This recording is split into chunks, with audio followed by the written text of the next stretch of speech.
प्रभास की upcoming movie फौजी को लेकर आज एक नहीं, दो नहीं, बल्कि तीन ऑफिशियल अपडेट्स आई है। कल एक इंटरव्यू के दौरान फौजी के जो डायरेक्टर है ना, हनु राघव पुड़ी, उन्होंने जबरदस्त स्टेटमेंट दिया है फौजी को लेकर, जो इस मूवी को लेकर आपकी एक्साइटमेंट 100 गुना बढ़ा देगा। फौजी किस तरीके की मूवी है, किस तरीके की स्टोरी है उसकी, और बाहुबली, सलार और कल्कि की तरह फौजी भी सिर्फ और सिर्फ प्रभास के लिए ही लिखी गई है। क्या कुछ कहा है डायरेक्टर ने इस मूवी को लेकर, खास करके प्रभास को लेकर, वो तो आपको बताएंगे ही। साथ ही फौजी के लिरिक्स राइटर ने फौजी टाइटल को लेकर, उसके सॉन्ग्स को लेकर और खास करके इसकी शूटिंग विजुअल्स को लेकर क्या कुछ बड़ा रिवील कर दिया है। इन सब के ऊपर ना ऑफिशियल धमाकेदार अपडेट्स आई है।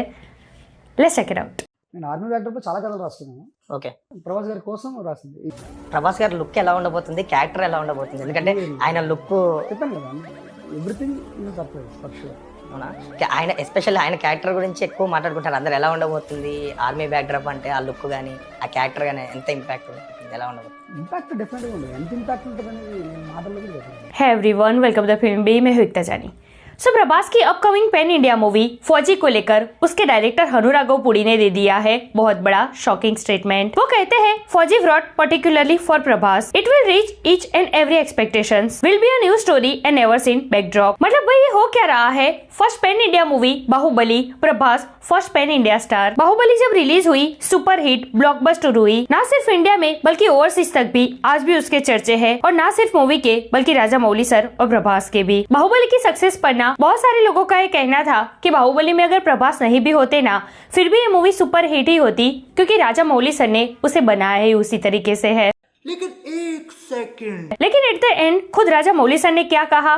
Baahubali is nothing without Prabhas. Baahubali लिखी ही प्रभास के लिए थी। वो जो कैरेक्टर था ना बाहुबली का, वो भी प्रभास को ही इमेजिन करके लिखा गया था। इसका सीधा सीधा मतलब ये निकलता है कि अगर प्रभास इस मूवी में ना होते ना, बाय चांस अगर उन्होंने इस मूवी के लिए मना कर दिया होता, तो ये मूवी बनती ही नहीं। तो किसी और का बाहुबली में होना, वो भी एज अ बाहुबली, सवाल ही पैदा नहीं होता। उसके बाद सलार रिलीज हुई, फिर रिसेंटली प्रभास की मूवी कल्कि 2898 AD रिलीज हुई। 1000 करोड़ प्लस का कलेक्शन किया है इस मूवी ने। इस सबके डायरेक्टर्स का एक ही कहना था कि भाई ये मूवी ना बनाई गई थी प्रभास के लिए, प्रभास को ही ध्यान में रख के ये कैरेक्टर्स लिखे गए थे। एंड नाउ फौजी के डायरेक्टर हनु राघव पुड़ी का ये कहना कि भाई ये मूवी ना लिखी गई है प्रभास के लिए, मतलब नो प्रभास नो फौजी। तो स्टारडम देखो इस बंदे का, भाई किस लेवल पर पहुंच गया है इनका स्टार पावर। फैंस तो फैंस, डायरेक्टर और प्रोड्यूसर्स भी दीवाने हैं उनके। हर जगह डिमांड है प्रभास की। भाई मैंने तो आज से पहले ऐसा स्टारडम और खास करके डायरेक्टर और प्रोड्यूसर की ऐसी दीवानगी किसी स्टार के लिए कभी नहीं देखी। यार ये जो आंख बंद करके 500, 600, 700 करोड़ का बजट लगता है ना प्रभास के ऊपर, आज के टाइम पे बड़े से बड़े सुपरस्टार, फिर वो चाहे किसी भी इंडस्ट्री के क्यों ना हो, प्रभास के अलावा किसी के भी ऊपर इतना बड़े बजट लगाने का जोखिम नहीं उठाएंगे मेकर्स। ये सिर्फ आज के टाइम पर प्रभास के साथ ही पॉसिबल है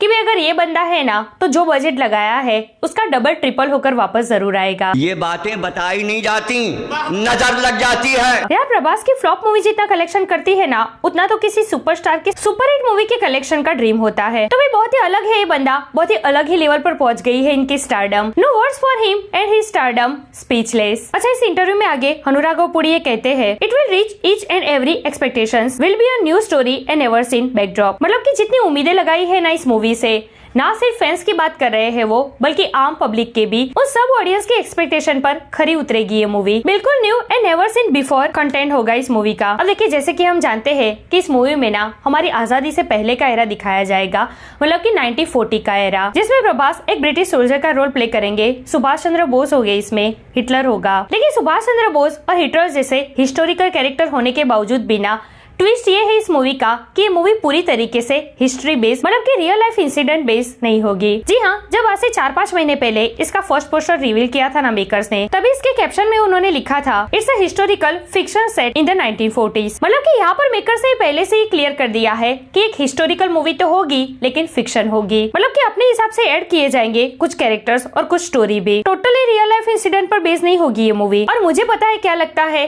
कि इसमें खास करके प्रभास का कैरेक्टर ना टोटली ओनली फिक्शन होगा, क्योंकि यहाँ पर देखो ना, उन्होंने क्लियरली लिखा है when war were a battle for supremacy one warrior redefined what they were fought for. मतलब कि जब युद्ध अपनी चरम सीमा पे होगा तब एक ऐसा योद्धा आएगा जो सबको बचाएगा, सब कुछ बदल के रख देगा। तो ऐसा कैरेक्टर तो ऑफ कोर्स प्रभास का ही होगा, और मुझे पर्सनली ये लगता है कि 110% यही कैरेक्टर फिक्शन होगा। बाकी सुभाष चंद्र बोस, हिटलर, उन दोनों की मुलाकात, आजाद हिंद फौज, ये सब कुछ रियल हो सकता है। अब देखिए, जैसे कि हम जानते हैं कि ये जो टाइटल है ना इस मूवी का, फौजी, ये कोई ऑफिशियल टाइटल नहीं है बल्कि वर्किंग टाइटल है। एंड अभी फाइनली 2 दिन पहले ही इसके जो लिरिक्स राइटर है ना, उन्होंने एक इंटरव्यू के दौरान ये क्लियर भी कर दिया है। वो कहते हैं फौजी is not an official title, work started, 2 songs I written but didn't finalize, we get after shot coming very good, too early to say but visuals are in a level of world movie। मतलब कि ये जो फौजी है ये working title है, official title नहीं है।